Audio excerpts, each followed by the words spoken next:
Bonsoir à tous et à toutes. Merci pour votre attention. Donc, je suis Léna Palazzolo, j'ai l'honneur d'être la présidente de l'association des caducées de l'ESCP pour ce mandat 2025-2026. Et je suis ravie de vous accueillir ce soir au nom de tous les caducées pour cette édition de la table ronde et le tout premier événement de l'année. Merci d'être aussi nombreux sur le campus et je vous souhaite la bienvenue.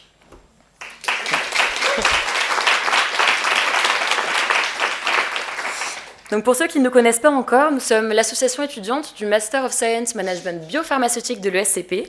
Et notre objectif est depuis 36 ans de créer des espaces de rencontre, de dialogue entre les étudiants, les gifted alumni et les professionnels qui sont passionnés par la santé et l'innovation.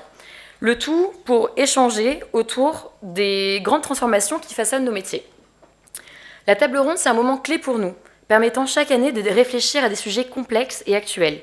Le thème de ce soir, autour de l'intelligence artificielle et de la prise de décision clinique et tout ce qui est responsabilité, soulève des questions éthiques, de confiance, et nous sommes impatients de les explorer avec vous ce soir. Je tiens à remercier chaleureusement les intervenants, les équipes de l'ESCP, toutes les personnes qui ont participé à cet événement et le bureau des caducées. Et bien sûr, chacun d'entre vous pour votre présence et votre engagement, qui avez bravé la pluie, le mauvais temps, donc on vous en est très reconnaissant. Notre directeur académique n'a pas pu être là, mais il nous adresse quelques mots depuis l'Asie, avec une courte vidéo, après laquelle je céderai la place à Zeynep, qui est la co-responsable de la table ronde, qui vous expliquera un peu plus en détail la soirée, le déroulé. Donc je vous souhaite une excellente table ronde et de beaux échanges poursuivis lors du cocktail. Merci beaucoup.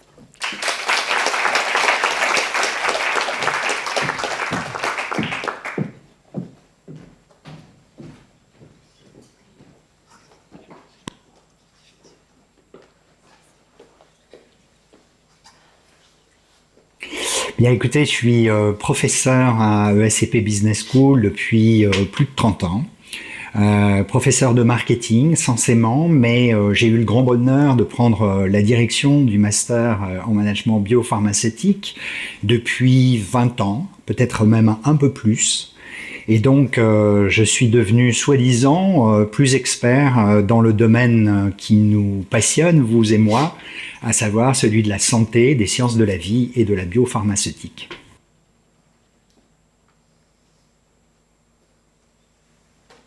Alors, les caducées jouent un rôle majeur dans la visibilité de notre beau programme et de notre école.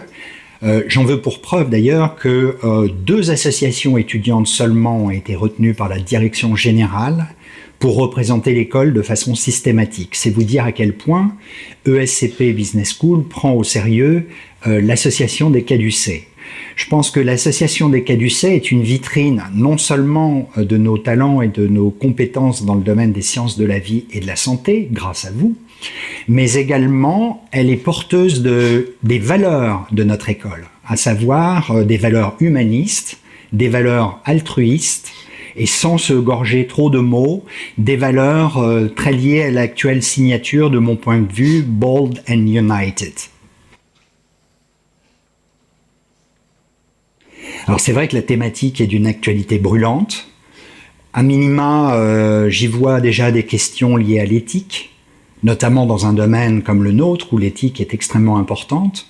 Bien évidemment, mais ça c'est pas particulièrement dans notre domaine, des enjeux technologiques, des enjeux de productivité et d'efficacité, et puis des enjeux sociétaux dans la mesure où nos systèmes de santé aujourd'hui saturés vont peut-être trouver des formes de relais en termes d'efficacité, de fiabilité et sans doute de diagnostic, ou du moins de finesse dans le diagnostic des maladies. Oui, effectivement, moi je voudrais remercier toute l'équipe responsable de la table ronde et d'une façon plus générale l'association des caducées de porter le message de notre beau programme, de notre école Urbi et Orbi.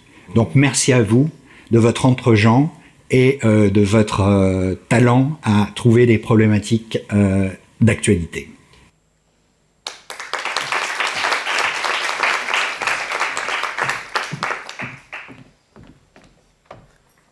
Donc, bonsoir à toutes et à tous.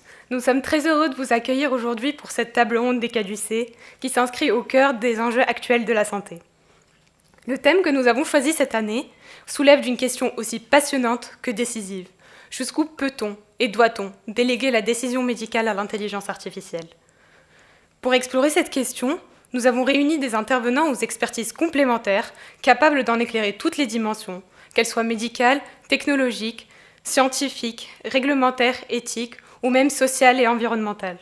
J'ai le plaisir de vous présenter nos intervenants que je remercie chaleureusement ce soir.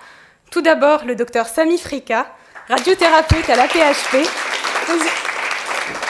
spécialiste de l'intégration de l'intelligence artificielle dans la pratique médicale, qui nous apportera son regard de clinicien de terrain.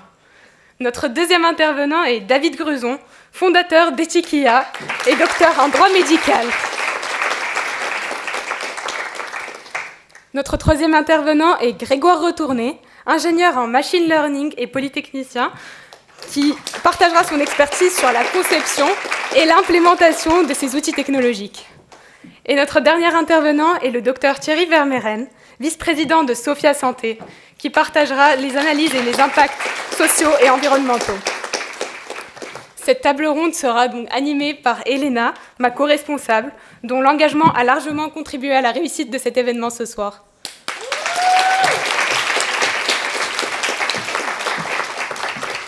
Très bonne table ronde à toutes et à tous.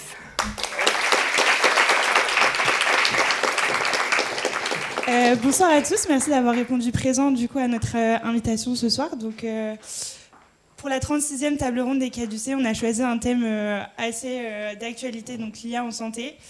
Ça a été un choix collectif de la promotion qui a voté pour ce thème. Donc voilà, messieurs, merci d'être venus ce soir.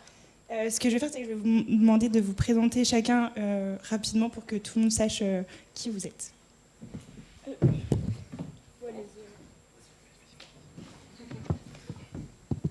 Ça marche ? Déjà, merci beaucoup pour cette invitation, les associations des caducées, l'ENA en particulier. Alors moi, je suis docteur Sami Frika, je suis un médecin radiothérapeute oncologue. Je travaille actuellement en tant que faisant fonction d'interne au service de radiothérapie à Henri Mondor.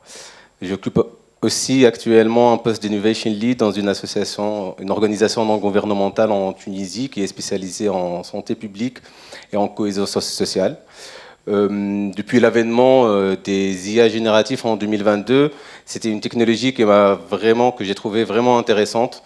Du coup, j'ai essayé de l'intégrer depuis 2022 dans ma pratique clinique quotidienne. Du coup, aujourd'hui, je vais apporter plutôt une vision utilisateur final, terrain, d'un médecin qui utilise l'intelligence artificielle dans sa pratique quotidienne.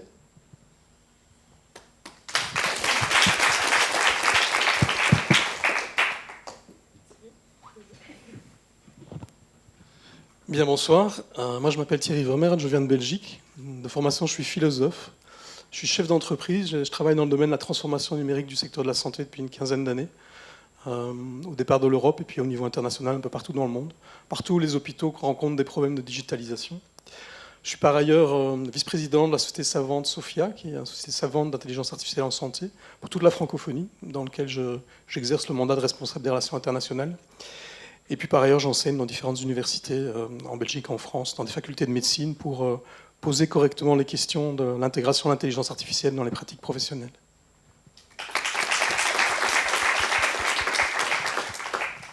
Bonsoir. Moi, c'est Grégoire, j'ai la photo moche sur l'affiche. Je suis Lead Software Engineer chez Nabla. Lead Software Engineer, ça veut dire que je dirige une équipe d'ingénierie de 4-5 personnes et qui, eux, vont développer l'application. Et Nabla, c'est une start-up dans la santé qui développe un produit en IA. Et concrètement, ça fait de l'automatisation administrative. Et moi, le point de vue que j'aimerais vous apporter ce soir, c'est un point de vue plus technique sur l'IA, un peu plus en détail, et aussi un point de vue d'éditeur de logiciels en IA dans la santé.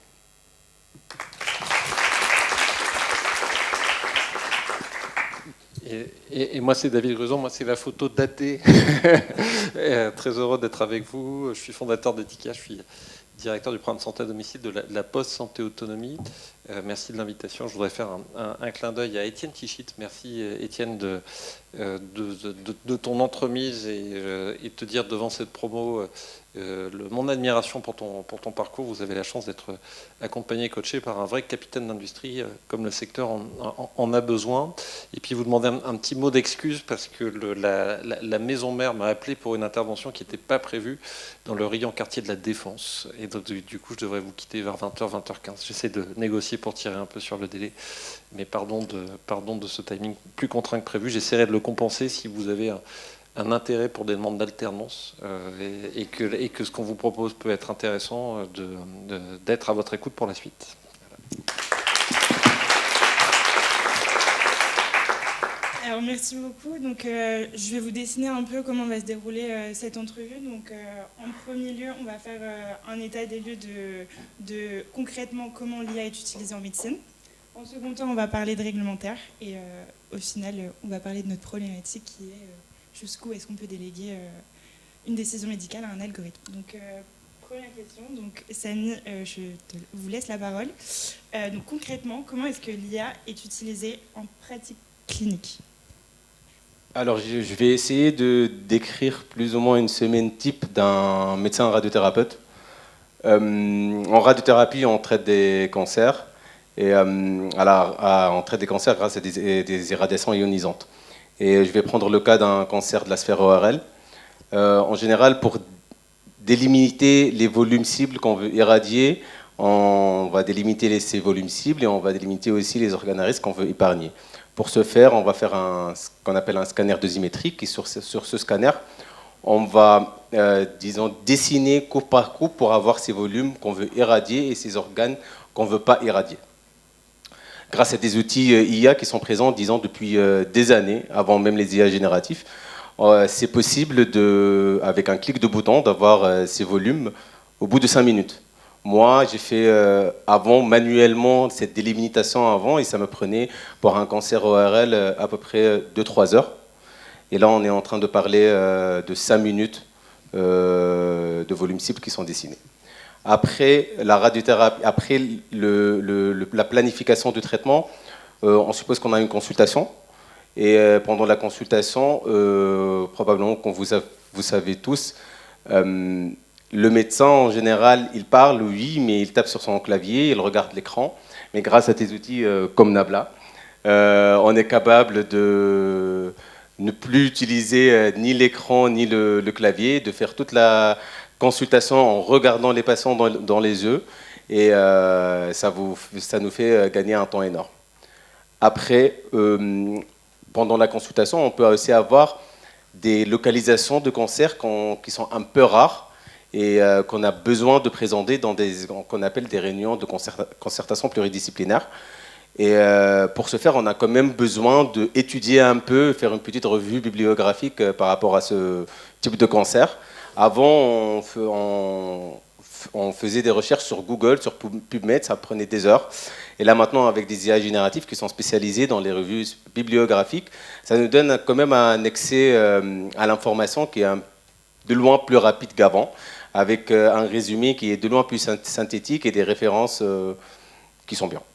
Et du coup, là, je viens de dénommer plus ou moins 3 types d'IA. La première, c'est une intelligence artificielle qui est vraiment très spécifique à la radiothérapie en elle-même. La deuxième, c'est une intelligence artificielle qui est plutôt transversale dans le travail de tous les médecins, toutes les spécialités, on peut l'utiliser. La troisième, c'est une IA générative que tous les médecins aussi peuvent utiliser pour booster leur performance et pour gagner de temps, pour améliorer leur revue bibliographique. Merci Samy. Du coup, je vais tendre la perche à Grégoire, qui a du coup la vision produit avec Nabla.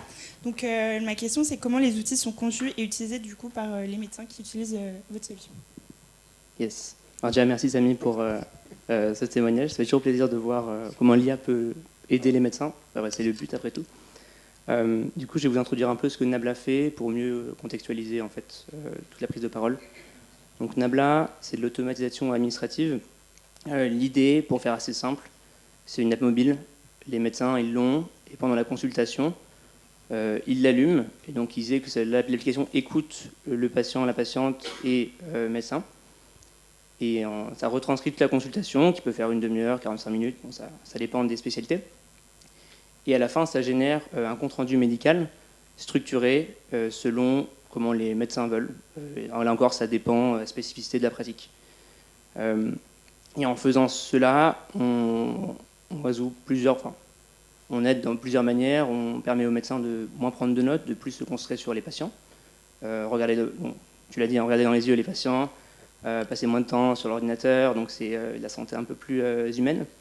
Et ça permet de décharger une tâche qui prend du temps. Donc la documentation, finalement, selon les pays, notamment donc Nabla opère surtout aux États-Unis, où il y a beaucoup plus de contraintes sur la documentation. C'est-à-dire qu'il faut que ce soit plus exhaustif parce que le milieu de la santé est très différent là-bas. Ça s'apparente plus à un marché finalement que ce que c'est en France. Et donc c'est très long, ça prend beaucoup de temps. Aux États-Unis, on peut gagner jusqu'à 1h30 par jour par médecin. J'ai oublié la question. Désolé. C'est comment est-ce que... Ah non, c'est bon, je me rappelle. Désolé. Ouais, je me suis perdu, excusez-moi. Et du coup, dans la conception des outils à base d'IA comme ça, il y a pas mal de choses à garder en tête. Je ne vais pas tout dire maintenant, mais en gros, selon le type d'IA avec lesquels on travaille, il faut connaître un peu les limites. Il faut être conscient, il faut avoir des solides garanties de qualité, parce que c'est des systèmes qui, contrairement à des systèmes plus classiques, échappent un peu à l'explicabilité et parfois au déterminisme. Et troisièmement, il y a l'intégration dans les workflows et les logiciels de santé actuels des médecins, qui est capital pour vraiment faire gagner du temps. Je vais juste développer le côté IA maintenant. Concrètement, en termes d'IA, dont vous avez parlé de GenAI, aujourd'hui, ce qui est extrêmement utilisé, c'est les LLM. Vous les connaissez, ChatGPT, Mistral, Claude. Il faut savoir que ce sont des modèles qui sont entraînés juste à produire le prochain mot. Et donc, on a l'impression qu'ils parlent, mais en fait, ils enchaînent juste des mots, ce qui est très différent, et sans vraiment réfléchir. C'est comme si on disait, voilà, réfléchir, c'est juste enchaîner des mots. Alors, ça fait très illusion, mais en fin de compte, on voit tout de suite des problèmes, notamment le problème d'hallucination, avec lequel vous êtes peut-être familier. C'est quand les IA racontent des fausses informations, mais de manière extrêmement pertinente. Et c'est un vrai danger dans tous les domaines, mais en particulier dans la santé, parce que c'est un milieu où l'erreur n'est pas vraiment permise. Et donc ces LLM-là, ils ont ces problèmes. C'est important d'avoir, selon les différentes applications, première application, ce ne sont pas de la GNL et pas des LLM, donc c'est des contraintes, des limites différentes. Mais le cas échéant, quand on construit un produit de base IA, il faut connaître très clairement les limites et essayer de les borner, notamment avec un travail sur la qualité et un travail également de design au niveau du produit. Voilà. Merci Grégoire. David, peut-être un mot sur le côté pharmacien. Aujourd'hui, comment est-ce que l'IA est utilisée côté médicaments ? En fait, c'est un des domaines dans lequel l'IA est présente, très très présente dans tous les segments. Sur le côté très industriel, je regarde encore Étienne, il y a une vraie percée de l'IA sur les essais cliniques, ce qu'on appelle les essais cliniques virtuels, la virtualisation de la préparation d'un médicament. Mais ça porte aussi sur le parcours de l'observance des traitements. On va avoir des systèmes qui vont aider les patients à suivre leur traitement, à mieux les suivre. Et puis, c'est un champ sur lequel on intervient, nous, côté La Poste. Je prends cette casquette-là un instant.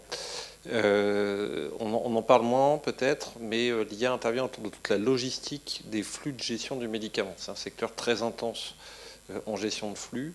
Là, on peut optimiser ces fonctions. Et puis, dernier point, j'en parlais l'autre jour lors d'une session avec l'ordre des pharmaciens, et ça, je sais qu'il y a beaucoup de pharmaciens dans la salle, mesurer que la percée de l'IA sur l'accès au diagnostic de spécialité médicale, notamment la reconnaissance d'images, va faire bouger vos métiers.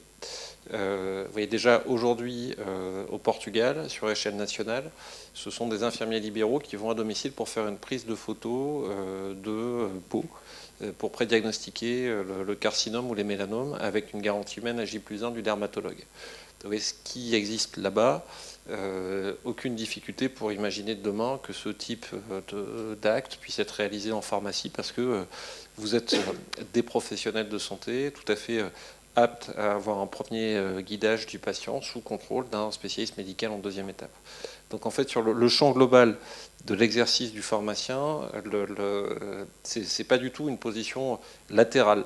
Je pense au contraire qu'on s'apercevra, et on commence déjà à le voir, que les pharmaciens sont vraiment au cœur du réacteur de la percée de l'IA, notamment sur l'accès au diagnostic de spécialité dans les territoires ruraux en tension de démographie médicale. Merci beaucoup pour ces éléments. Je vous invite à passer au deuxième sujet, qui est plutôt le côté réglementaire et éthique et surtout suivi des médecins. Donc David, je vais vous laisser aussi parler dessus parce que vous êtes quand même spécialiste en droit. Je parle deux fois et je pars plus tôt, donc c'est la double incorrection et je parle sous le contrôle de Thierry, à qui je dis aussi mon admiration parce que le parcours que je vais essayer de vous retracer en 2 minutes, on l'a fait en chemin ensemble depuis une petite dizaine d'années maintenant et tu l'as porté aussi au niveau européen. Aujourd'hui, et je vais peut-être vous surprendre parce que sur la partie réglementaire, le cadre qui s'est construit, il ne faut pas le considérer d'abord comme un cadre de conformité, mais d'abord comme un cadre d'ouverture à la diffusion de l'innovation. Moi, j'avais eu l'honneur de co-diriger les travaux de préparation avec le Comité national d'éthique de la loi de bioéthique de 2021, et après qui s'est d'une certaine manière déversé, même s'il y a eu évidemment d'autres inspirations, dont le règlement européen sur l'IA. Le Comité consultatif national d'éthique français, dès 2018, et ça a été réitéré en 2023, a posé, alors que c'est censé être le gardien du temple, comme principe que le risque éthique principal associé à l'IA, ce serait de ne pas la diffuser. Je vous le redis, le risque éthique de l'IA en santé, c'est de ne pas la diffuser, principalement, parce que ça génère des pertes de chance pour les patients. Et il faut donc du coup s'ouvrir à l'innovation en régulant, plutôt que de chercher à créer le régime juridique pur et parfait avant de s'ouvrir. Et dans notre secteur de la santé, petite percée conceptuelle. Et donc du coup, il faut trouver des méthodes de régulation. Et c'est comme ça, avec Thierry, avec l'équipe d'Ethikia, qu'on a porté comme méthode de régulation un principe de bon sens, qui est le principe d'une garantie humaine de l'IA, d'une supervision humaine de ces outils. Et ce principe est dans le règlement européen sur l'IA, il est obligatoire pour les systèmes à haut risque. Et la deuxième notion qu'on a portée, donc vous voyez, il faut garder l'humain dans le dispositif. Et le deuxième principe, c'est qu'il faut graduer l'intensité de la régulation en fonction du niveau de risque des systèmes. Tout ne se vaut pas. Et vous avez vu dans les interventions de Samy et Grégoire qu'en fait, là, vous êtes sur une échelle de risque différente. Le contrôle humain est obligatoire et lourdement sanctionnable. Le défaut de contrôle humain, c'est 3%, une sanction de 3% du chiffre d'affaires mondial du concepteur ou de l'utilisateur dans la limite de 15 millions d'euros. Il est évident que dans des outils de contourage des rayons en radiothérapie comme ceux que tu viens d'évoquer, il faut une garantie humaine très précise du concepteur et du médecin utilisateur. Dans la solution que tu as décrite, Grégoire, là on est... Il faudra regarder les choses plus en détail. On a vu avec Ethikia, on labellise les systèmes d'IA. On n'a pas vu Nabla, donc je ne peux pas en parler, je ne me permettrai pas. Mais sans doute quelque part, pour avoir vu des choses sur de la synthèse, par exemple du dossier médical, entre le haut risque et le risque limité. Le haut risque, c'est clairement du diagnostic médical. Donc là, il faut un contrôle humain systématique. Sur les systèmes d'IA génératifs de synthèse du dossier médical, ça va dépendre de ce que fait le système d'IA. Si c'est une synthèse complètement statique, qui finalement donne un récap de la situation d'une consultation orale ou du dossier médical, on est dans du risque limité. Il faudra monitorer le système, mais ça, à partir du moment où le concepteur le porte et que le système est autorisé, les choses fonctionnent. En revanche, si l'outil va un peu plus loin, c'est-à-dire qu'il va aller par exemple automatiser des lettres de signalement au médecin traitant, il va aller, pourquoi pas, commencer à avancer sur des recommandations de prescription à partir de la situation médicale ou recommander des postures vis-à-vis des patients. Là, on va recommander une garantie humaine échantillonnée. Alors, qu'est-ce que ça veut dire ? Je vous prends un exemple et je ne serai pas plus long. De système de garantie humaine de l'IA qu'on opère depuis 4 ans sous égide de l'Union des dentistes. C'est important d'avoir un tiers de confiance. Il y a même un cadre normatif qui a été posé, une normalisation, c'est la joyeuse norme AFNOR Spec 2213 qu'on a préparée avec les représentants des patients, les représentants des fabricants de DM et le LEM, Étienne. Et donc dans ce dispositif, si vous avez des troubles du sommeil, je vous invite à lire ce texte qui est accessible sur le site de l'AFNOR, mais en synthèse, il définit une collégialité de garantie humaine de l'IA, de révision. Et là, pour le cas bucco-dentaire, celui qui tourne depuis 4 ans, en fait, c'est un système d'IA de prise de vidéo dans la bouche de résidents d'EHPAD ou de personnes âgées à domicile, et l'IA a converti la vidéo en panoramique dentaire avec détection du risque carieux et du risque inflammatoire, et elle déclenche ou pas une alerte pour provoquer une consultation chez un dentiste. Donc, le protocole qu'on a proposé, qui est suivi depuis 4 ans, c'est sur échantillon d'aller sélectionner des dossiers qui sont mis à disposition dans une plateforme qu'on a développée avec Etikia de 4 chirurgiens dentistes réviseurs qui après font une deuxième interprétation a posteriori. Et il faut bien entendre par cette idée de garantie humaine, non pas seulement, j'allais dire, une mise sous surveillance du système d'IA, mais surtout un dialogue collégial autour de l'usage de l'outil. Parce que parfois l'IA se trompe, mais en fait, plus souvent, c'est le professionnel de santé qui se trompe. Donc c'est important d'avoir un dialogue collégial pour faire des actions de reformation autour de l'outil. Vous voyez, c'est pas plus et pas moins que ça, mais c'est une obligation. Et vous comprenez qu'en fait, je ne nous attribue pas à Thierry, à moi et à l'équipe trop de sens d'anticipation parce qu'il y a eu beaucoup d'aléas dans tout ça. Mais j'en terminerai par là, on pouvait avoir et tu l'as dit un peu Grégoire, il y a quelques années quand on a commencé le chemin, des questionnements sur la bonne méthode de régulation de l'IA. Vous voyez, on parlait beaucoup de régulation par l'explicabilité. Comment ça marche, comment le code fonctionne, quel est l'objet. Et en fait, vu de février 2026, finalement, il faut voir la garantie humaine de l'IA comme la pire des méthodes de régulation de l'IA, à l'exception de toutes les autres.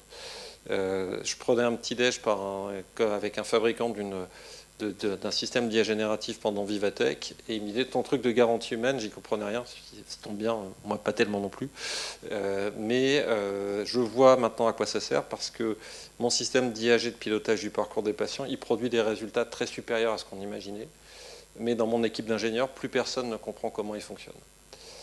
Et donc en fait, il faut réguler par l'outcome, ce que produit le système, par une revue et une collégialité sur ses usages.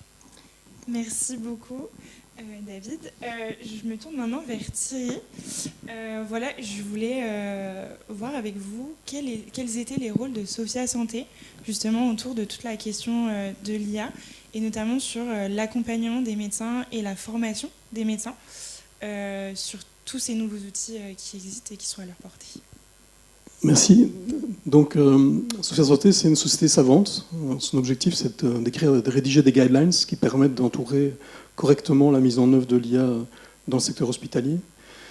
C'est vraiment essentiel parce que dans la plupart des cas, il n'y a pas de question scientifique qui est posée en amont. On balance des technologies dans un espèce de monde des bisounours où tout va se passer magnifiquement bien. On oublie un certain nombre de petits détails. Je vais vous en citer 2-3 pour contextualiser un petit peu. 95% des startups en santé font faillite. Ça veut dire que quand un hôpital va investir dans une technologie, il a quand même plus de 9 chances sur 10 que cette technologie, à terme, si elle n'est pas mature, pas stable, disparaisse. Donc ça veut dire que la pérennité d'un système d'information hospitalier qui est investi sur 1-2 décennies est extrêmement challengée par le temps court de start-up qui arrive. Ça, c'est un premier phénomène sur lequel on réfléchit de manière à venir avec des outils à côté de la labellisation, comme David le fait sur Etikia, sur le côté de l'encadrement éthique, sur aussi l'industrialisation de ces solutions. On se retrouve aujourd'hui, en 2026, là où on était il y a 15 ans quand j'ai commencé, avec les IA, où on va en avoir des centaines, où un département du système d'information hospitalier est incapable de pouvoir les gérer. Et donc on se retrouve exactement là où on était il y a 15 ans, avec des centaines d'applications qu'un département du système d'information a été incapable de gérer. Et donc on est en train de répliquer ici des erreurs du passé, et on peut regarder l'IA de manière fantastique, c'est assez amusant, mais on peut aussi la regarder avec son exagération. Et vous êtes des étudiants, donc il y a une chose que j'aime toujours bien rappeler, c'est le principe d'Amara. Quand on parle de technologie, le principe d'Amara, ça date des années 70, quand on parle de technologie, dans le temps court, on surévalue son impact. On la regarde de manière magnifique en se disant tout est bien, tout est réel. C'est un marketing extraordinaire, on appelle ça le buzz ou le hype. Quand on le regarde sur le long terme, on est incapable d'imaginer ce qu'elle va faire et souvent on le sous-estime. Et on est en plein là-dedans. On parle d'IA aujourd'hui partout, sachant qu'une grande partie des solutions ne sont pas de l'IA. C'est souvent des données prédictives. On appelait ça data mining il y a 2, 3, 4, 5 ans. Donc on a fait du relifting de solutions en pensant que c'était de l'IA, mais en fait non. Et puis ensuite, on vous dit, deuxième chose, et ça continue dans le travail que fait Sophia, on dit aujourd'hui tout est génératif. Or non, en fait la plus grande partie des solutions d'IA utilisées dans le secteur hospitalier sont les solutions d'IA prédictives. Et ça en fait très très bien produire des pixels, regarder dans une image, regarder en radiothérapie, en imagerie médicale, en anapath. Dans tous les secteurs techniques de la médecine, on fait ça très bien, et on le faisait déjà très bien, le comptage de pixels avant l'IA. Donc, de nouveau, c'est un élément sur lequel on doit se positionner, réfléchir. Et puis quand on vient à l'IA générative, se posent d'autres questions. Notamment une question de la rencontre entre des praticiens hospitaliers qui étaient des sachants, des gens à qui on faisait confiance pour un savoir qui s'était construit de manière analytique. Ça veut dire l'apprentissage d'une base théorique qu'on confronte à des exercices et on fait évoluer, versus de la probabilité. Ça veut dire, comme tu le disais très bien, finalement une prédiction de quelque chose qui va venir derrière, en étant le plus probable. Et ça nous amène à un point central de cette problématique, qui est la donnée. Alors la donnée médicale, si vous avez déjà travaillé dans un hôpital, c'est une catastrophe. On va vous vanter que c'est des choses bien mesurées. Il suffit d'avoir été dans un étage hospitalier pour voir comment ça fonctionne un dossier patient, pour voir qu'un interniste qui est à l'étage va systématiquement redemander des analyses parce qu'il n'est pas d'accord avec l'urgentiste qui est aux urgences. Et donc on a des données en doublon, en triplet, etc. On a des piètres qualités, on a un vocabulaire médical qui est souvent mal utilisé, on a des anglicismes dans certains pays qui sont bilingues ou trilingues comme le mien. Donc on se rend compte très rapidement que la mise en œuvre de tout ça, elle est extrêmement intéressante, mais elle est exagérée. Et je vais vous citer un chiffre que je trouve extrêmement intéressant. Quand on parle d'IA générative en 2024, je suis d'accord, c'était en l'an GPT plus 2, en l'an GPT plus 4. On a touché beaucoup plus de gens, on a vu beaucoup plus de choses, mais en l'an GPT 2, il y avait au niveau mondial 84 études sur l'IA clinique, l'IA générative clinique. 84 études au niveau mondial. Là où on vous raconte qu'à tous les coins de rue, on fait de l'IA, on la met en place. Mais effectivement, on commence à voir apparaître des choses très intéressantes en médecine clinique, mais on oublie de dire que la grande majorité, c'est de la médecine hospitalière, c'est de la médecine administrative, ça gère des flux et des processus. Donc aujourd'hui, ce que je vous invite à faire quand on parle d'IA, c'est d'abord de regarder ça de manière éduquée, de comprendre les différences, et là, le regard de l'ingénieur est extrêmement important, et puis derrière, d'avoir le regard de l'éthicien qui se dit, il faut un encadrement. Et il faut un encadrement parce que l'industrie, elle a d'autres objectifs que l'hôpital. Et je terminerai pour vous rappeler simplement que les grands majors de l'IA, que ce soit Google, Amazon et autres, ont tous été condamnés pour des biais éthiques, pour des milliards d'euros par l'Union européenne. Je rappelle quand même, Google, pour des leaks d'informations sur des haut-parleurs et des caméras, 1,5 milliard d'amende. Simplement. Donc imaginez demain qu'ils deviennent des leaders mondiaux qui vont produire de la donnée médicale auxquels on va faire confiance, ça pose de vraies questions. Merci beaucoup. Samy, j'avais une question pour vous. Je voulais savoir, est-ce que vous trouvez qu'au niveau de la formation, les médecins aujourd'hui à l'hôpital sont assez formés sur l'IA, et du coup votre rôle justement de leur présenter tous ces outils est très important, je pense, puisque du coup vous avez pris le lead dessus. Qu'est-ce que vous pensez de ce sujet? Alors déjà, il faut faire la différence entre un outil d'IA qui est, comme j'ai dit tout à l'heure, qui est très spécifique par rapport à la spécialité en elle-même, comme les outils d'autosegmentation ou Nabla. Parce qu'en général, si on va adopter ce genre d'outil, il y aura toujours la formation derrière. C'est comme si on avait acheté un nouveau échographe dans le service, on ne va pas le mettre comme ça et on ne va pas former le personnel sur ce nouveau échographe ou sur une IRM. Mais si on parle d'IA génératif, c'est là, je pense, c'est là où il y a probablement un manque de formation. Parce que c'est là où ça peut jouer le boost de performance. À part les outils comme Nabla, qui sont des outils payants faits pour la médecine, comme aussi les outils d'autosegmentation, les IA génératifs, c'est accessible à tout le monde. Et il faut avoir une certaine formation pour pouvoir sortir le meilleur de ce genre d'outils. Et en tant que médecin, il faut faire très attention aux hallucinations, parce qu'on est dans un domaine de médecine et on ne peut pas laisser quand même jouer avec ce genre d'outils et laisser des hallucinations décider et prendre des décisions diagnostiques. Du coup, il faut vraiment former les médecins, savoir avoir un esprit critique, comment analyser un résultat, un output d'une intelligence artificielle, comment faire des fact-checking par rapport aux informations qu'on a. Et puis voilà. Merci. Du coup, on arrive sur la question de la responsabilité médicale. David, je me tourne vers vous pour cette question-là. Donc, qui est responsable en cas d'erreur ? Alors, c'est une question qui est à la fois très complexe et en même temps qu'il faut aborder avec un regard assez simple.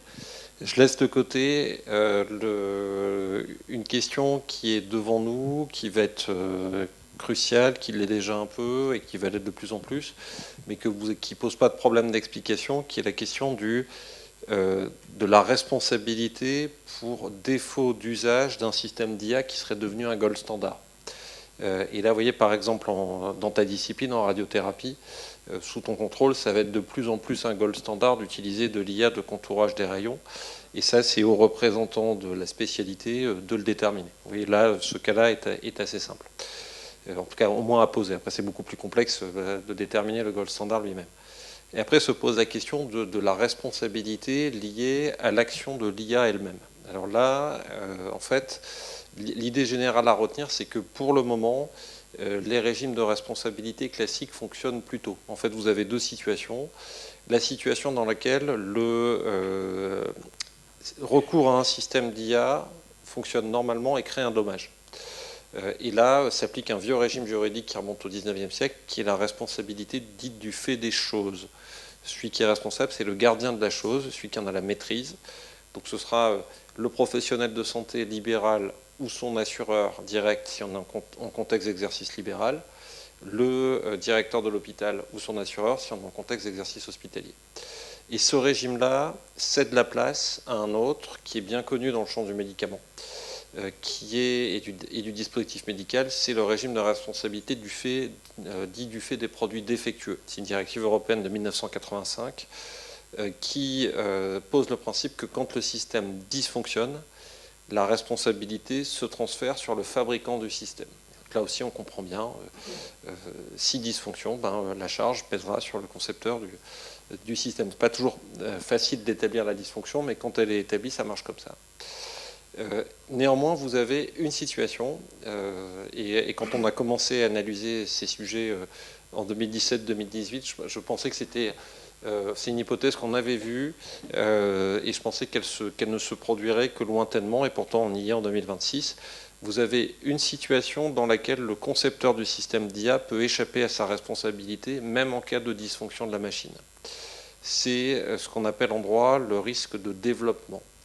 Un risque de développement, c'est un risque que le concepteur ne pouvait pas anticiper en fonction des connaissances scientifiques disponibles dont il disposait au moment de la mise sur le marché du produit. Et vous comprenez qu'en fait, pour les systèmes d'IA générative ou hyper auto-apprenants, le concepteur pourra dire oui, certes, c'est mon tout petit, mais il a tellement appris, il a tellement grandi que je ne le reconnais plus. Et donc, du coup, j'échappe à ma responsabilité. Et vous voyez bien que là, plus on va aller vers de l'IA auto-apprenante, plus ce cas-là qui pouvait paraître théorique il y a quelques années va devenir palpable, avec le risque sociétal d'une absence de couverture de dommages liés à l'IA générative à l'extrême du raisonnement. Alors, le pronostic qu'on peut faire, c'est que ça ne se passera pas comme ça, parce que, et c'est là où il ne faut pas lui faire porter tous les objectifs, mais où le principe de garantie humaine a aussi une fonction qu'on commence à voir dans le champ industriel aux États-Unis sur le terrain de la liability mitigation, c'est que ça permet en fait d'établir un peu deux situations. Soit le fabricant a mis en place un système de monitoring par des professionnels réguliers, traçables, effectifs. Et auquel cas, ce sera au plaignant d'établir que la garantie humaine n'était pas suffisante, qu'il a établi une garantie humaine très ponctuelle alors que c'était un système à haut risque et qu'il y a un défaut. C'est compliqué à établir. soit il n'y a pas de garantie humaine, et à ce moment-là, ce qui commence à se voir, c'est que le juge fera porter sur le fabricant une présomption de responsabilité pour couvrir une partie des situations. Ça ne réglera pas tous les sujets, mais vous voyez, sur la question de la responsabilité, ça traduit un peu sans doute l'esprit avec lequel le droit, le politique doivent aborder le sujet. C'est-à-dire, et là c'est l'ancien juriste qui parle, c'est il faut être très humble par rapport à ce que peut faire l'instrument juridique. Et vis-à-vis de l'innovation, plutôt se retenir de produire du droit, parce qu'on revient au principe du risque de la bloquer, et essayer d'adapter les cadres actuels tant qu'ils fonctionnent à l'innovation, pour pouvoir y poser des éléments complémentaires quand c'est nécessaire. Et là, sur l'IA, vous voyez, le point clé à traiter, c'est réguler par la garantie humaine des situations de risque de développement associées à l'IA générative. Merci beaucoup. Grégoire, je me tourne vers toi. Vers vous, pardon. Du coup, côté produit, en tout cas côté Nabla, comment est la législation pour vous? Enfin, la législation, comment est-ce que ça fonctionne quand il y a une erreur? Ouais, ok. Beaucoup de choses hyper intéressantes ont été dites. J'en apprends peut-être autant que vous ce soir. Bon, pas tout à fait quand même. On est très conscient des de la législation, notamment de l'obligation de vérification des médecins sur le système. Donc pour recontextualiser, Nabla, on demande le contrôle des médecins. Et le produit est designé, il est conçu de manière à éviter tout mésusage de la part des médecins. Donc, très concrètement, ça veut dire que notre application, elle demande beaucoup de confirmation et elle ne va pas se mettre à envoyer des données directement dans le logiciel médecin, un peu caché, sans rien dire. Tous les flows sont très explicités et le médecin a la responsabilité. On demande explicitement au médecin de vérifier les informations, car on est conscient que, malgré toute notre bonne volonté et malgré tout le développement qu'on fait, ce sont des systèmes qui peuvent parfois faillir. Et comme vous l'avez très bien expliqué, l'obligation finalement, enfin l'erreur, c'est quelque chose de dur à quantifier. L'encadrement de l'erreur aujourd'hui est un peu dur, puisqu'en fait, des systèmes qui font des erreurs quand on ne prévoit pas trop. Donc il y a pas mal de liberté. On n'est pas donc, vu que le médecin doit vérifier, on n'est pas obligé, nous, de faire zéro erreur. Cependant, on a d'autres contraintes qui font que notre but, c'est quand même vraiment d'éviter le plus possible les erreurs. Nous, on veut avoir un produit qui génère de la confiance chez le médecin, qui fait gagner du temps. Et en fait, faire des erreurs ou mal coller au format attendu, ça ne répond pas à cet objectif-là. Et finalement, même d'un point de vue juste entrepreneurial, si notre produit ne marche pas, il n'est pas intéressant. Donc on a beaucoup d'incentives finalement qui nous font réduire ces marges d'erreur. Et je vais vous parler concrètement, nous, de ce qu'on fait pour contrôler la qualité chez Nabla, puisque finalement, comme la législation est assez libre là-dessus, c'est intéressant de savoir, nous, par exemple, ce qu'on fait. Donc en fait, pour revenir précisément à ce qu'on fait, on génère des comptes rendus médicaux. Donc en fait, on prend un transcript de conversation et on en fait un compte rendu qui est du texte orchestré d'une certaine manière, motif de visite, histoire de la maladie, conduite à tenir, voilà, bon, un compte rendu. Et en fait, on a divers systèmes qui évaluent la qualité des générations avec des évaluations croisées sur est-ce que des informations ont été inventées, est-ce que toutes les informations dites par les médecins, les informations importantes sont présentes, et est-ce que le style du compte-rendu, donc notamment la formulation, la structure demandée par le médecin est respectée. Ça, c'est des évaluations qu'on fait tourner sur des très gros datasets de données qui ne sont pas de données de production, mais des données qu'on a achetées, des données anonymisées, des standards un peu d'industrie.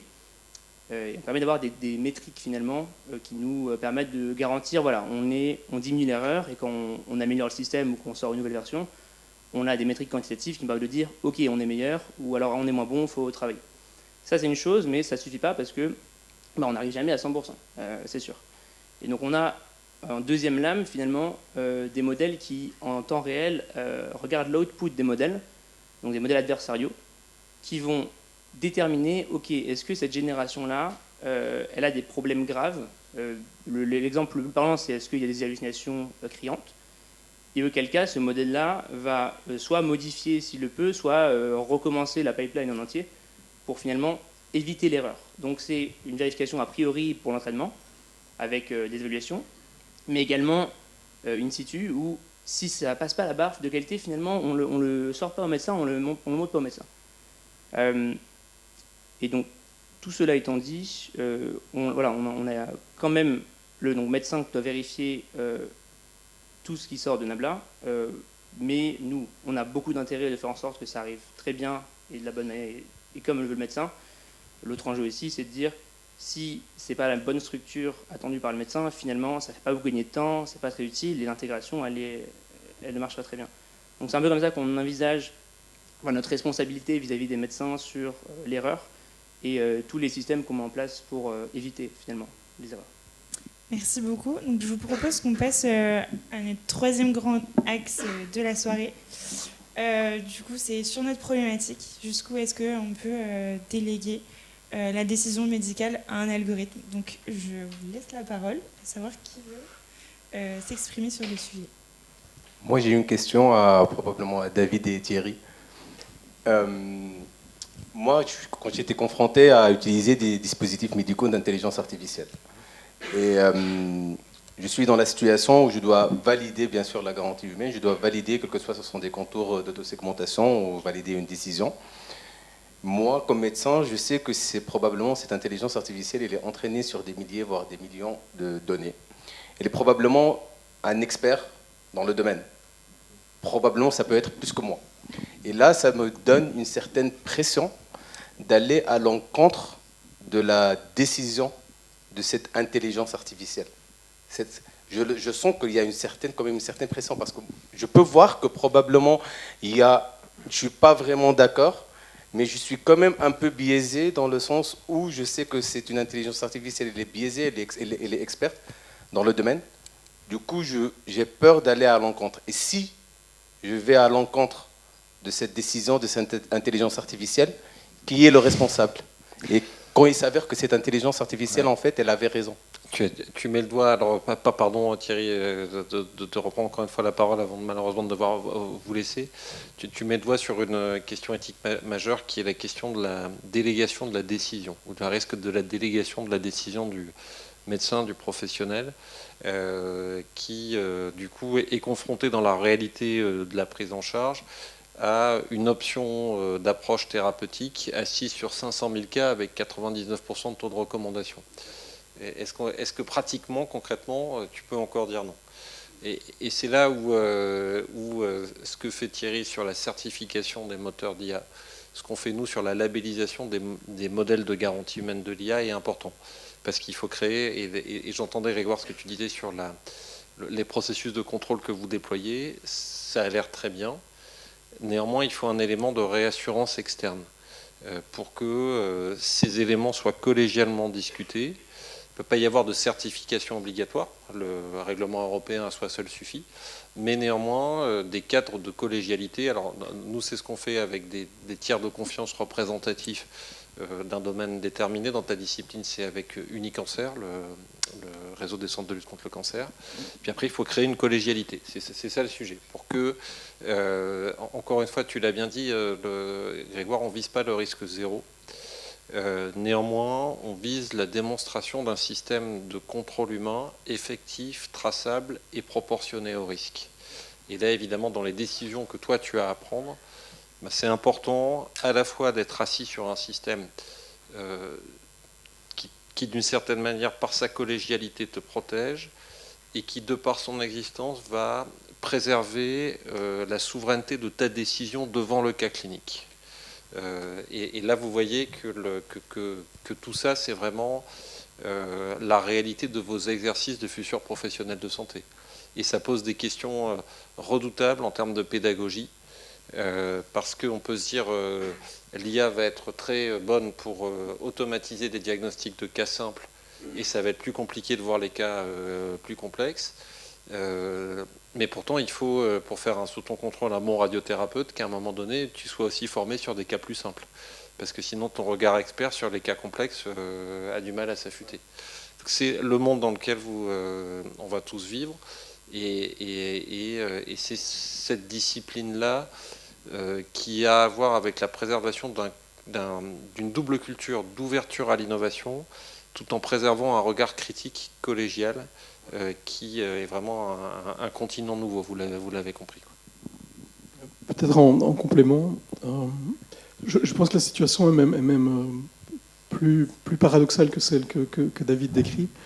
Il y a récemment une étude qui est parue dans une revue américaine de psychologie qui s'appelle Human Behavior, qui compare deux cohortes de médecins. 1500 médecins qui utilisent l'IA pour diagnostiquer et 1500 qui ne l'utilisent pas. Et on se rend compte que la capacité diagnostique des médecins qui utilisent l'IA est moins bonne. Elle est moins bonne pour une raison assez simple, c'est que face à la machine, depuis le mythe de Prométhée, quand l'homme est face à la technologie, il se sent toujours inférieur. Ça veut dire qu'aujourd'hui, on voit très fort le mythe de Prométhée dans l'utilisation de l'IA. Aujourd'hui, confronté à un algorithme qui dit autre chose, le médecin change. Il ne se pose pas la question est-ce que j'ai raison, est-ce que j'ai tort. Quasi systématiquement, il est en train de reconnaître que la machine est meilleure que lui. Ce qui est faux, basiquement, qui n'est absolument pas scientifiquement prouvé. Mais l'élément qui est sous-jacent, c'est de dire on est, comme je disais tout à l'heure, en forme de boutade, en l'an 4 de ChatGPT. Ça veut dire que les étudiants en médecine qui commencent leurs études ou qui sont aux études, ou vous-même, vous avez une vue qui est partiellement biaisée par l'intelligence artificielle, partiellement. Ça veut dire que vous avez encore une idée du monde d'avant, une idée où on utilisait son smartphone. On avait une démarche intellectuelle cognitive de recherche, pas une démarche d'assistanat de recevoir de l'information. Mais imaginez maintenant dans 10 ans, ou dans 15 ans, la jeune génération qui n'aura connu que la capacité d'aide au diagnostic ou d'aide à la réflexion, ou d'augmentation humaine, appelez-la comme vous voulez. On est en train de se poser la question, là où je travaille dans les facultés de médecine, de dire est-ce que le médecin, dans 20 ans, saura encore diagnostiquer? Et donc pour répondre à ta question, il y a un double problème. Il y a la capacité diagnostique du médecin, va-t-elle continuer à exister? Et personne aujourd'hui sait dire si c'est vrai ou pas vrai. Donc on peut très bien, à l'aune de 20 ans d'ici, avoir des médecins qui ne seront plus capables de diagnostiquer. Et la vraie question, c'est de se dire, est-ce que c'est grave, docteur? Si je peux me permettre. L'autre question, et tu l'as aussi touché, c'est la donnée. Ces algorithmes sont entraînés sur des millions, parfois sur des milliards de données. Alors, je vais prendre un exemple sur lequel je travaille. Je travaille dans le domaine de la malvoyance. Il y a à peu près 100 millions de malvoyants dans le monde. 100 millions, c'est quand même... c'est déjà presque une fois et demie la France, si je ne me trompe pas. En termes de population, donc c'est un volume de population extrêmement important, dont la grande majorité se trouve dans les pays du tiers-monde. Or, les datasets qu'on possède pour entraîner les algorithmes qui permettent de faire de la prévention en ophtalmo sont entraînés sur des données nord-américaines. Et donc aujourd'hui, en utilisant les outils qu'on a à notre disposition pour faire de la prévention, donc en clair, pour fournir à des enfants dans le tiers-monde des lunettes, pour éviter qu'ils dégradent leur vue de manière extrêmement importante et qu'à l'âge de jeunes adultes, ils deviennent extrêmement malvoyants ou aveugles, on n'a pas d'outils. On n'a pas d'outils parce que les datas sont absolument pas utilisables. Et donc, il y a une double question. Il y a la question de l'augmentation du médecin et de son impact en termes de ses propres compétences de sachant, et de l'autre, cette capacité qu'on doit avoir de réfléchir sur les données, la capacité d'entraîner des algorithmes avec des données qui ont du sens, sans parler maintenant de l'émergence des données synthétiques, donc on pourrait parler après, mais qui est un problème complémentaire parce que les études récentes montrent que les données synthétiques peuvent se dégrader dans le temps. Et donc quand on met tout ça ensemble, on se retrouve devant une problématique assez simple, très proche de ce qui se passe dans le monde de la pharma, la nécessité de faire des études cliniques. C'est pour ça que Sophia Santé est une société savante, de faire des études scientifiques pour se poser les bonnes questions. Et pas simplement se laisser éblouir par du marketing qui peut être extrêmement intéressant parce que ça amène du capital, ça permet de développer de l'innovation et booster. Et ne croyez pas du tout que je suis un expert en innovation, donc je ne vais pas vous dire que c'est pas intéressant. Mais on ne peut pas non plus s'aveugler face à des technologies qui ont un impact réel sur la santé de l'humain. Donc je pense que c'est les éléments qu'il faut équilibrer le débat.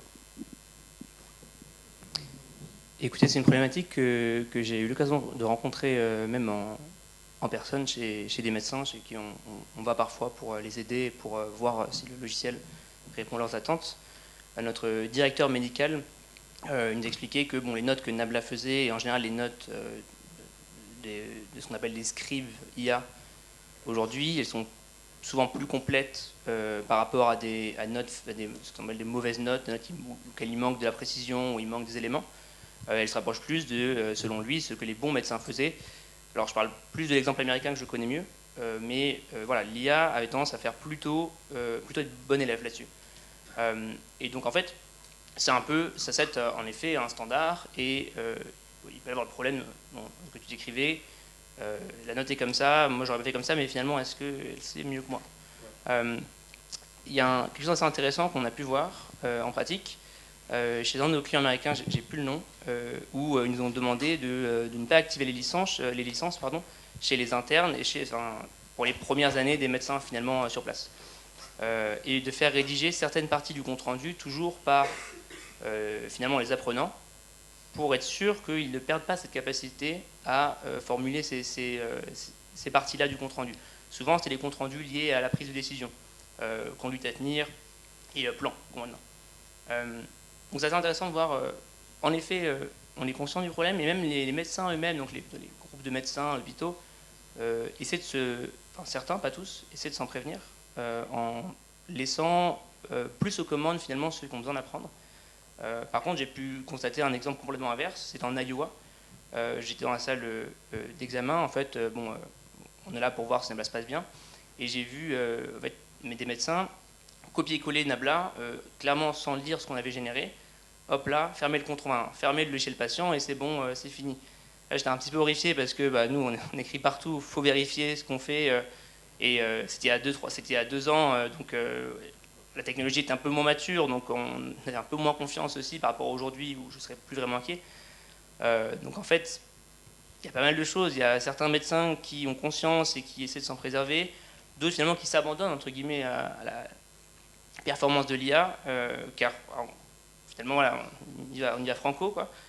Donc c'est assez intéressant, les différents comportements, même du corps médical vis-à-vis de l'IA, entre garder un peu la main pour bien apprendre, mais garder complètement la main pour apprendre et se laisser complètement parce que ça marche très bien. Et par ailleurs, j'avais oublié de mentionner, mais Nabla, on fait en sorte que le raisonnement médical et la décision, elle soit complètement prise par le médecin, mais on peut en effet influencer la décision quand, à force d'utiliser Nabla, finalement, la documentation à disposition du médecin, des corps médicaux, donc globalement l'infrastructure cognitive à disposition des médecins, elle a évolué puisque Nabla a rempli beaucoup de documentation. Donc c'est comme ça qu'on influe la décision, un peu indirectement, et donc voilà, avec potentiellement l'effet dont vous parliez. Est-ce que les médecins sauront autant décider avec des informations incomplètes et de la documentation mal faite si finalement toute la documentation est super bien faite, exhaustive et sans trou? Moi, j'aimerais bien un peu rebondir sur votre point, Thierry, sur le point d'apprentissage, quel que soit chez les médecins ou chez les élèves et les étudiants. Le processus d'apprentissage, il est en fait divisé en 3 étapes: la théorie, la pratique et la métacognition. La théorie, c'est quand on apprend un fait. La pratique, c'est quand on fait des exercices. Et la métacognition, c'est quand on fait des exercices et le tuteur nous corrige l'exercice. Et c'est là qu'on va apprendre. Et c'est là qu'il y aura des connexions qui vont être créées entre le cortex préfrontal et l'hippocampe. Avec l'intelligence artificielle et les IA génératifs, le problème, comme vous pouvez le déduire, c'est que toutes ces 3 étapes n'existent plus. Parce qu'on est plutôt axé sur le résultat et on ne va pas aller ni chercher la théorie, ni chercher la pratique, ni faire des exercices pour apprendre après. Ça, c'est vraiment un très grand problème là maintenant dans l'éducation et même dans la médecine. Mais je pense qu'aussi, il ne faut pas vraiment aussi diaboliser l'intelligence artificielle de ce côté, parce que le problème n'est pas réellement l'intelligence artificielle en elle-même, mais l'humain dans son utilisation de l'intelligence artificielle. Parce que c'est l'humain qui a choisi de court-circuiter toutes ces étapes et d'aller chercher directement le résultat. Moi, je dis toujours, j'aime bien le fait que je sais qu'il y a des taux d'hallucination dans l'intelligence artificielle, parce que ça me pousse à vérifier, à relire, à vérifier les références. Si je savais qu'il y aura 0% de hallucination, je serais probablement moins enclin à vérifier les résultats. Donc, du coup, on peut utiliser l'intelligence artificielle en tant que tuteur, que d'un outil qui va nous donner directement les résultats. On peut lui demander la théorie, puis la pratique, on peut bien sûr le tuner comme on veut, comme un tuteur, un éducateur. Et c'est lui qui peut nous donner la théorie, c'est lui qui peut nous donner la pratique, les exercices après, c'est lui qui peut nous corriger les exercices. Et comme ça, on peut garder un peu peut-être. Moi, je suis en train de philosopher un peu peut-être là maintenant, mais peut-être que c'est comme ça qu'on peut garder quand même le process d'apprentissage en tant que médecin, en tant qu'élève. Je peux rebondir. Je pense qu'on est vraiment au cœur du débat. Dans la digitalisation de la santé, depuis longtemps, il y a un phénomène qui est un peu étonnant, un peu étrange, c'est qu'on essaie de transférer dans le numérique ce qu'on faisait papier-crayon avant. Et donc on a toujours une tentation de vouloir traduire en numérique, et en IA aujourd'hui, ce qu'on faisait avant. Alors je vais prendre 2-3 exemples pour illustrer. Comme je l'ai dit, l'IA prédictive fonctionne très bien. En médecine, on sait aujourd'hui, quand on fait une IRM corps complet, qu'on peut découvrir à un stade précoce à peu près 25% de cancer. C'est scientifiquement avéré. C'est pas moi qui le dis, rassurez-vous. Ça veut dire qu'aujourd'hui, on pourrait très bien imaginer d'avoir des IA qui fonctionnent, une espèce de back-office de l'IRM, pour systématiquement chercher, pas ce que cherche le médecin, chercher autre chose. Ça veut dire commencer à voir apparaître des mécanismes d'automatisation, parce que l'IA est un outil d'automatisation extrêmement puissant, sur lesquels on pourrait baser d'autres types de recherches, d'autres types de diagnostics, et qui seraient extrêmement intéressants. Donc, si on pouvait peu à peu sortir du champ médical de je copie une pratique existante et je la remplace, ce serait une avancée intéressante. Une deuxième avancée intéressante, je trouve, c'est... J'étais ce matin encore avec des médecins au CHR de Metz, je parlais avec eux et on travaillait. La plupart qui utilisent l'IA, ils en sont au niveau 0 de l'IA. Ils utilisent ChatGPT, version gratuite, et ils posent une question. Et c'est l'essentiel des médecins. Ce pas des mauvais médecins, c'est même pas des gens qui ne sont pas intéressés par la technologie, c'est juste des gens qui ne se rendent pas compte de l'outil comme ils l'utilisent. Et quand je travaille avec eux et que je leur explique, on réfléchit ensemble et je partage avec eux ma pratique à moi. J'utilisais ChatGPT version payante il y a peut-être 4 ans. Je suis passé sur des modèles agentiques un peu plus puissants et aujourd'hui, j'ai 2 jumeaux numériques qui travaillent en permanence pour moi, jour et nuit, 24 heures sur 24. Et quand je suis dans ma voiture le matin, j'écoute un podcast de la veille technologique qu'ils ont réalisé pour moi, des synthèses de dossiers qui pourraient être des dossiers passants chez des médecins qui me lisent. Et je ne lis plus de texte. Je suis dans ma voiture et j'ai des podcasts qui sont arrivés sur mon Spotify. Et c'est un travail d'innovation, bien sûr. Ce n'est pas un travail médical. Mais si j'étais médecin, je voudrais faire exactement la même chose. Je voudrais pouvoir écouter des comptes rendus cliniques, je pourrais pouvoir écouter des résumés des patients que je vais rencontrer sans avoir besoin de mouvementer une page. Et donc, il y a des usages à créer. Et je voudrais terminer là-dessus. Le message le plus important à aborder, et ça c'est vraiment le cœur du travail de Sophia, c'est qu'on ne s'intéresse pas spécialement aux tech. Parce qu'on sait que les tech, elles vont passer, que OpenAI a été chassé par DeepSeek, qui lui-même a été chassé par Gork, et ainsi de suite. C'est pas l'important. Des algorithmes, ils sont là, les modèles sont plus ou moins semblables. Mais par contre, les usages, les choses qu'on va faire avec ces technologies qui vont déplacer le curseur de la problématique, de la manière de produire la médecine, ça va devenir essentiel.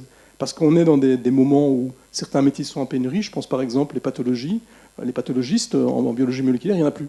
Ces gens ne veulent pas faire ce travail. C'est un travail difficile, complexe, à haute responsabilité. C'est tout à fait automatisable. On a aujourd'hui des algorithmes d'IA prédictifs qui sont meilleurs que l'humain. Donc il y a des champs complets qu'on pourrait voir disparaître au profit d'outils, avec bien sûr une garantie. Mais même à la limite, elle ne sera plus vraiment utile parce que l'outil est déjà meilleur que l'homme. Dans d'autres champs, on doit inventer des nouvelles pratiques, on doit inventer des nouveaux usages. Et c'est là que la génération doit aller. C'est pas simplement faire un espèce de perroquet de ce qui existe, qu'on fera un peu mieux ou un peu moins bien.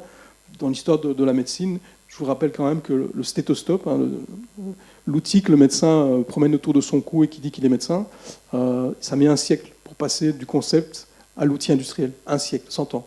Donc, on a encore du temps, mais la vitesse est décuplée, évidemment. Est-ce que vous voulez rebondir ? Peut-être expliquer, pour ceux qui sont dans la salle qui ne connaissent pas, le concept de jumeaux numériques. Donc, je ne sais pas si, par exemple, Samy, en oncologie, c'est un sujet qui va arriver. Est-ce que c'est quelque chose que vous utilisez ou pas ? Je crois que c'est encore un peu tôt pour les utiliser. Ça existe le concept en oncologie et en médecine. Je ne suis pas vraiment un expert. Je ne sais pas si Thierry et Grégoire peuvent rebondir là-dessus. Peut-être juste, Grégoire, expliquer simplement qu'est-ce que c'est le jumeau numérique. Ok. Moi, je ne savais pas du tout ce que c'était, donc j'ai fait une recherche Google dans le métro. Non, je plaisante. Non, je ne suis pas du tout expert du sujet. Ma compréhension de la chose est la suivante. En fait, par exemple, un immeuble ou un système en général, on peut le représenter en fait digitalement, son jumeau. On vous dirait si c'est aussi votre vision.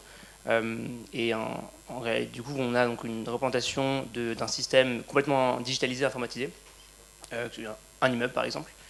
Et l'intérêt de faire ceci, c'est de pouvoir faire de la modélisation et prédire des actions, essayer de éventuellement prédire des travaux, ce genre de choses, à aucun coût, puisqu'en fait, digitalement, si la modélisation elle est très bien, c'est assez simple à faire et on n'a pas besoin de casser tous les murs, globalement.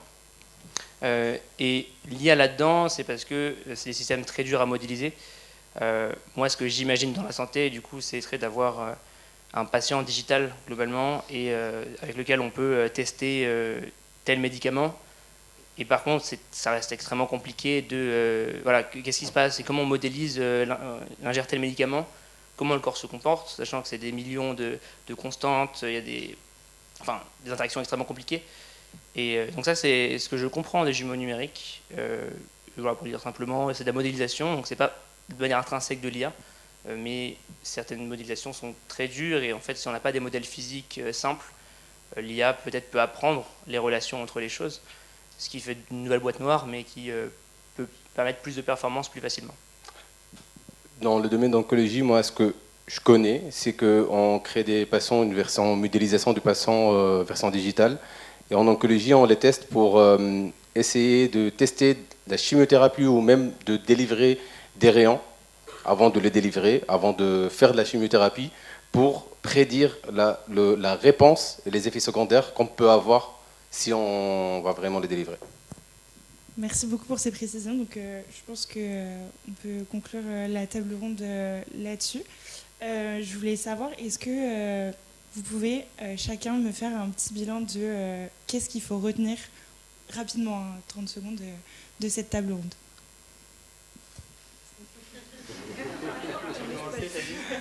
Alors, l'intelligence artificielle et la santé, c'est bien. Mais il faut utiliser cette nouvelle technologie d'une façon responsable. Il faut vraiment investir massivement dans une intelligence artificielle éthique, juste et transparente. Je pense que c'est ça le message le plus important. Alors moi, je reformulerais ça un peu différemment. Je dirais, l'intelligence artificielle, ce n'est pas une forme d'intelligence. C'est un concept marketing qui tend à croire qu'on a créé une forme artificielle d'intelligence. Alors qu'en fait, c'est des outils qui permettent, par l'augmentation de la capacité de mémoire et de la capacité de calcul, d'augmenter l'intelligence humaine. Et donc la chose à retenir, c'est le marketing technologique est très doué pour vous inventer une mythologie avec des héros, avec des choses magnifiques. Mais ce qu'il faut regarder, c'est la capacité que ces techs vont nous permettre de travailler mieux, plus vite, plus simplement, et pas imaginer qu'ils vont faire le job à notre place. Parce que ça, c'est de l'ordre du fantasme. Bon, moi, j'aurais une conclusion un peu plus d'ingénieur. Bien sûr, c'est mon rôle. Vous l'avez compris, l'intelligence artificielle dans la santé, c'est pas demain, c'est déjà maintenant, et ça va continuer de s'accroître. Le but, et je le crois vraiment, c'est pas de remplacer les médecins dans ce qu'ils font, c'est essayer d'aider, surtout sur les tâches qui sont pas au centre de leur pratique, mais des choses qui prennent par ailleurs beaucoup de temps. C'est ce qu'on fait chez Nabla. Et en fait, un produit à base d'IA, et en particulier dans la santé, qui est un domaine à risque, il faut avoir 3 choses en tête. Les limites liées aux modèles qu'on utilise, donc bien comprendre les modèles, c'est de la GenAI, c'est de la prédiction, et avoir de l'éducation sur ces sujets-là. Il faut que ce soit un produit intégré, donc intégré avec l'échelle de santé actuelle, pour aider le médecin réellement dans sa pratique, que ce ne soit pas juste un truc sur le côté, et en fait, il y a 36 clics à faire, donc c'est pas gagner beaucoup de temps. Et enfin, il faut designer les produits, donc concevoir les produits, de manière à respecter le principe où le médecin est aux commandes, et afin de ne pas remplacer et finalement de remplacer la décision du médecin et de faire en sorte que l'utilisation de l'IA ne fasse pas désapprendre leur métier aux médecins. Parfait, merci.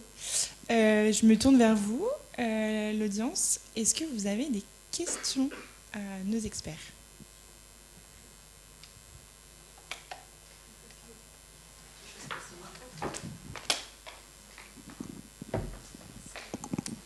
Alors, la question, elle est plutôt pour Grégoire. est-ce qu'un patient, lorsqu'il est en consultation avec un médecin, il est prévenu qu'il peut y avoir une IA, d'ailleurs pour Grégoire ou pour Samy, qu'une IA est utilisée? Est-ce que le patient il sait qu'il est enregistré, qu'il y a une retranscription par la suite? Je me tournerai vers Thierry pour savoir l'obligation légale, mais chez Nabla, oui, c'est ce qu'on recommande aux médecins. On même leur donne des éléments de langage, des flyers, des posters à donner. Et donc souvent les patients nous sont prévenus, ils ont même le droit de dire non, ils ont leur consentement qui est recueilli. Aux États-Unis, typiquement, dans certains hôpitaux, c'est obligatoire. Et la réponse à ça est souvent très positive. En fait, en tout cas là-bas, les patients sont très contents que l'IA arrive et se disent que ça va améliorer leur pratique.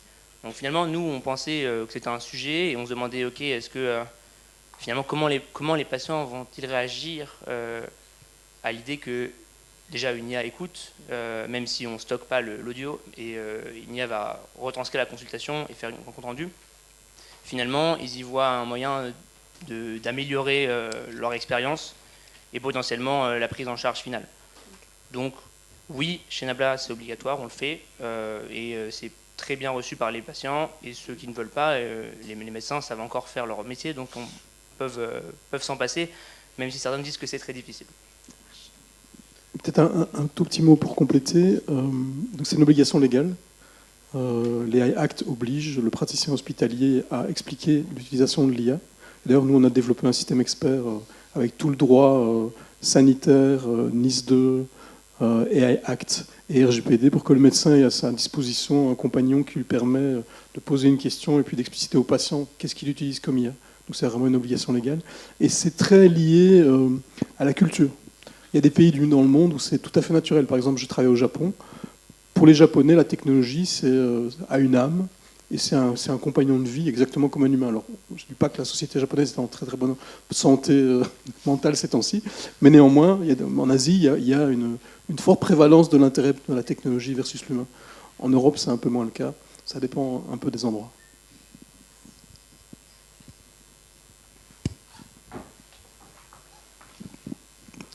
Bonsoir et merci pour l'inspiration. J'avais une question qui est, est-ce qu'on peut déléguer le suivi du patient à l'IA? Parce qu'on sait que c'est ce qui va faire le succès au final. C'est pas la consultation, c'est un tenté pour un diagnostic, pour une action, mais on sait que c'est la suite qui va être déterminante. Alors je vais répondre avec ce que moi je vois dans mon expérience. La vraie question, c'est l'accessibilité à la médecine.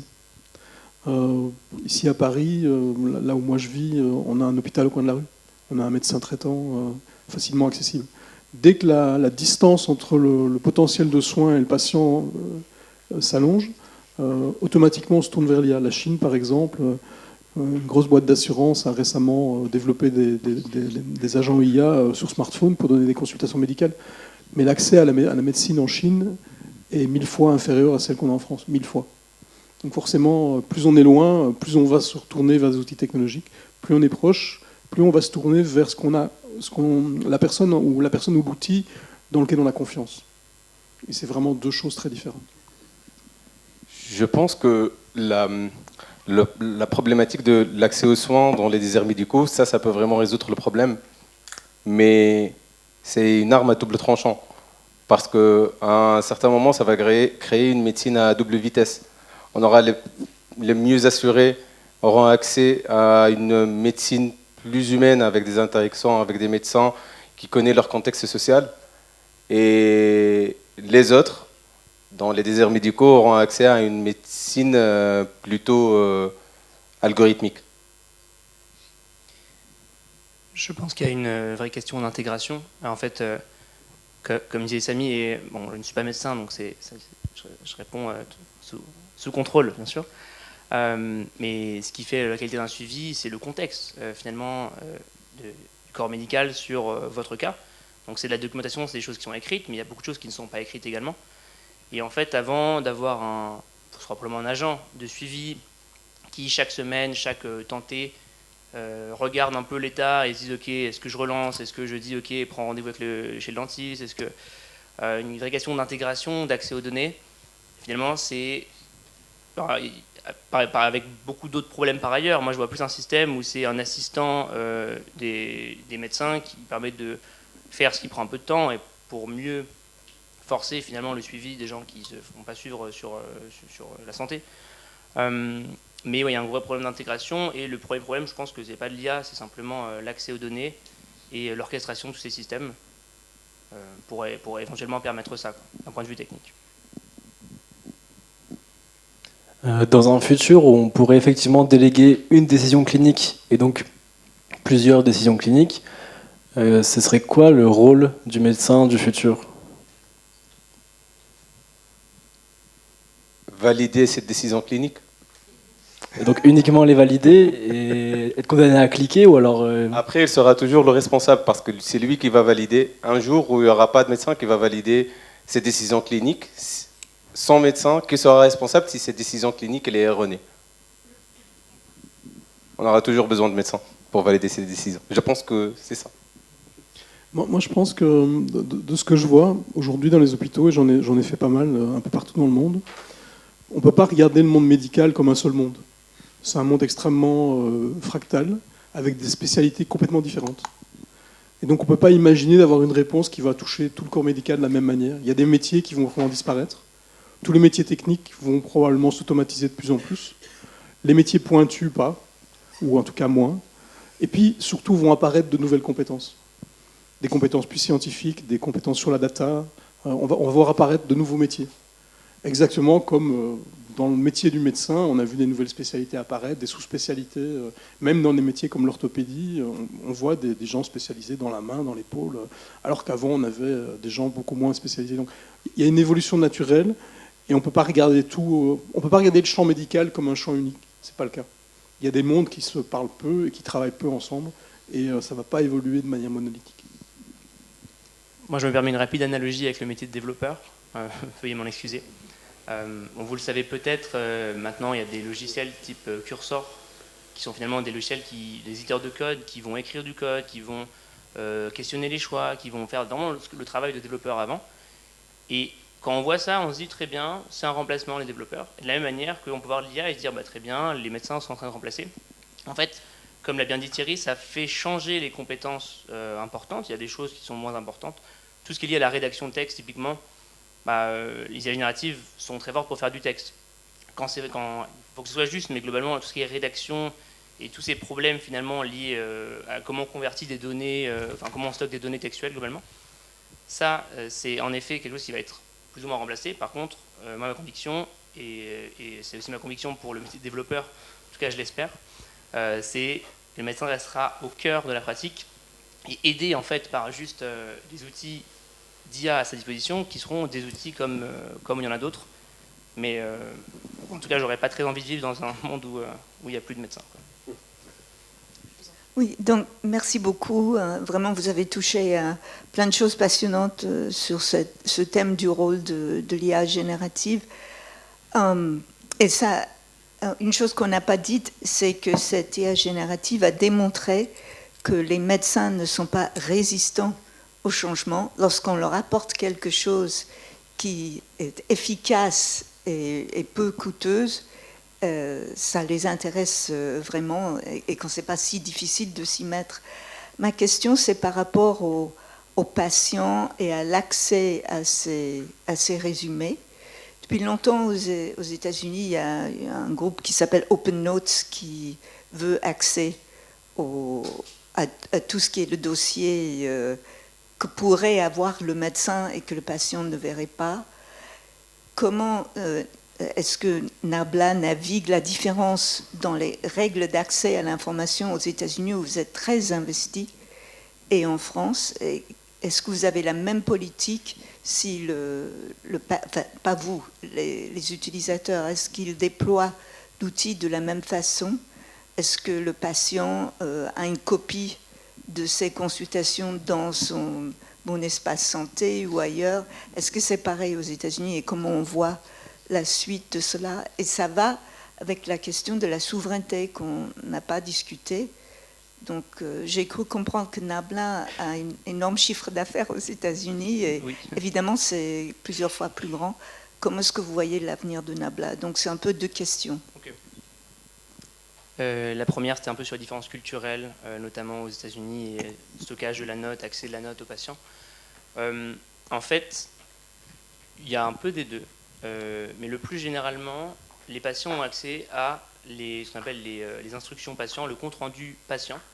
Donc en fait, l'avantage de l'IA générative, c'est qu'on fait un compte-rendu pour le médecin, mais ça ne coûte pas très cher de dire ok, on fait une compte-rendu, mais on change l'audience, patient.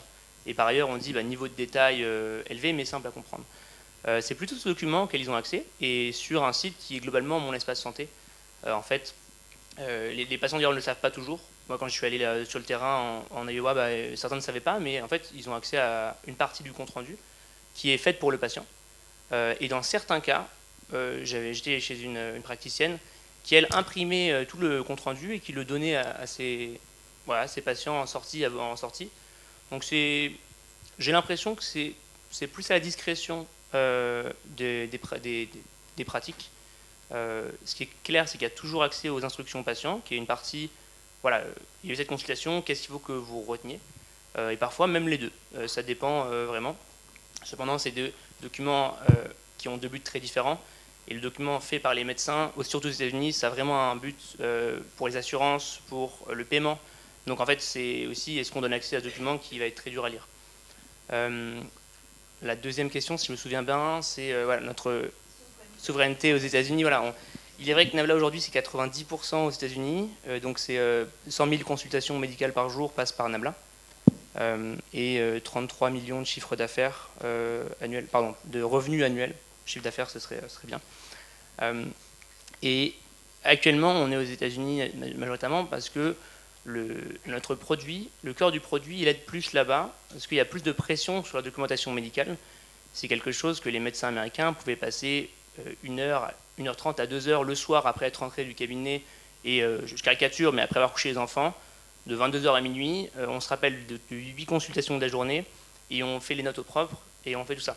Parce qu'il y a beaucoup plus de contraintes. Finalement, c'est un bras de fer entre les payeurs là-bas et les médecins qui cherchent à se faire payer. Et du côté payeur, finalement, ces gens-là, ils vont regarder et déchiffrer les comptes rendus médicaux, et s'il manque tels éléments, alors la consultation ne peut pas être remboursée niveau 3, c'est niveau 2. Il y a vraiment une différence fondamentale de juste notre produit est plus intéressant aux États-Unis, ce qui explique majoritairement la différence de propagation et d'involvement finalement. Mais pour répondre positivement, on a recruté en janvier une directrice générale France, qui elle, le but c'est vraiment de s'occuper du marché français. On avait déjà 10% de notre trafic qui était en France, et nous c'est un marché qui nous tient à cœur. Mais on le prouve encore plus en essayant de comprendre comment faire en sorte que notre produit soit aussi attrayant en France, et aussi le rendre accessible et prendre en compte les complexités du système français, remboursement, comment on articule tout ça. Contrairement aux États-Unis où tout est très monétaire, où finalement les hôpitaux nous payent beaucoup, parce qu'il y a beaucoup d'argent en jeu là-bas, et donc c'est moins un problème. Voilà. Je me permettrai un petit commentaire sur la souveraineté. C'est un sujet dans l'air du temps. C'est un sujet qui est extrêmement mal abordé, parce qu'on se donne l'illusion dialectique qu'on peut être souverain. Mais si on regarde le monde technologique dans lequel on est, et qu'on va faire simple, on retire tout ce qui est technologique américain et tout ce qui est technologique chinois, et on regarde ce qui nous reste, on n'a aucune offre de service digital souveraine, ça n'existe pas. Donc ça veut dire la première question à se poser, c'est qu'est-ce que ça veut dire souveraineté ? On le voit très bien dans le domaine de l'armement avec ce qui se passe aujourd'hui en Ukraine. Quand Elon Musk décide d'éteindre ses satellites, soudainement, on ne sait plus se battre. Dans le domaine de la médecine, ce sera vraiment la même chose. Donc, la première chose à se poser comme question, c'est quels sont les composants de cette souveraineté. Et il y a le côté algorithmique, mais c'est un tout petit côté. Il y a le côté des processeurs. Il faut quand même savoir que la rareté des processeurs à cause de l'IA fait augmenter le coût des processeurs de 30% en 2 mois, entre décembre et janvier. 30% de surinvestissement pour toute personne qui veut acheter une machine. 30% en 2 mois, vous imaginez en 10 ans. Donc ça, c'est une question. La deuxième question qu'on n'a pas touchée, mais qui est importante, c'est l'énergie. La plupart des grosses sociétés de l'Internet et derrière de l'IA sont en train d'investir massivement dans le nucléaire, parce qu'ils savent très bien qu'ils ne seront pas capables de produire demain l'énergie nécessaire pour faire tourner les data centers.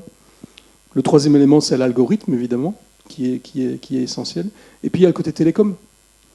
On n'a pas aujourd'hui de grands géants de télécom européens ou capables de rivaliser, en tout cas, avec les grands géants américains. Donc il y a un réveil nécessaire dans ce domaine si on veut avoir une once de souveraineté. Et quand je dis une once, je mesure bien, et j'ai l'occasion de parler de ces sujets au Sénat, ici en France, en Belgique, dans d'autres endroits. Et chaque fois, on rêve, une espèce de rêve politique de la souveraineté, on a l'impression d'être encore à l'époque de Louis XIV, excusez-moi la mauvaise image. Et quand on regarde la réalité, aujourd'hui, on va devoir abandonner les points de souveraineté. Et ce qui est important, c'est de se poser la question, quels sont ceux qu'on va garder ? Et moi, personnellement, si je devais en garder un, ce serait certainement celui de la data. Parce que ça nous appartient, c'est notre patrimoine. Et si on le laisse partir, demain, on va se retrouver avec des médecines qui vont changer, qui deviendront nord-américaines, par exemple. Et ça sera à mon avis, un beaucoup plus gros problème. Et la bonne nouvelle dans tout ça, c'est qu'on a des champions français, comme Mistral, par exemple, qui font de l'IA européenne et souveraine. Alors, bien sûr, comme le dit Thierry, c'est juste le dernier maillon, il faut de l'énergie, il faut plein de choses avant. Mais j'y crois vraiment, Mistral, ce qu'ils sont en train de construire. Il y a également le Amilabs, fondé par Yann Lequin et Alex Lebrun, qui est par ailleurs le CEO de Nabla, qui est un autre laboratoire de recherche qui finalement va vraiment à la limite du savoir actuel. Donc on a cette partie-là en tout cas, des raisons de penser qu'on va avoir de la souveraineté. Pour tout le reste, c'est pas mon domaine, mais c'est vrai que ça pose beaucoup de questions d'énergie, d'accès aux matériaux et tout ça. En termes d'intelligence, on est dans une meilleure situation maintenant, mais il faut être conscient aussi que c'est des outsiders Mistral et que même si ça marche très bien aujourd'hui, et je pense qu'on peut vraiment leur faire confiance, c'était pas gagné, quoi. Il y a 2 ans, ils n'existaient pas. C'est plutôt exceptionnel ce qu'ils ont fait. Et nous, typiquement, Nabla, on utilise des modèles de Mistral et ça permet de garder une partie souveraine, c'est-à-dire que demain, si on nous coupe tous les accès, peut-être qu'on aura plein de choses qu'on va perdre, mais en tout cas, Mistral, c'est un début de souveraineté qui est vraiment, vraiment capital dans le monde à venir. Merci. Écoutez, je pense qu'on a fini la discussion pour ce soir. Donc, je tenais à vous remercier pour la richesse de cette discussion. Merci d'avoir intervenu sur la table ronde des Caducées pour cette édition 2026. Je vous remercie à tous pour votre attention et pour d'être venus sur la table ronde. Et maintenant, j'appelle Michael.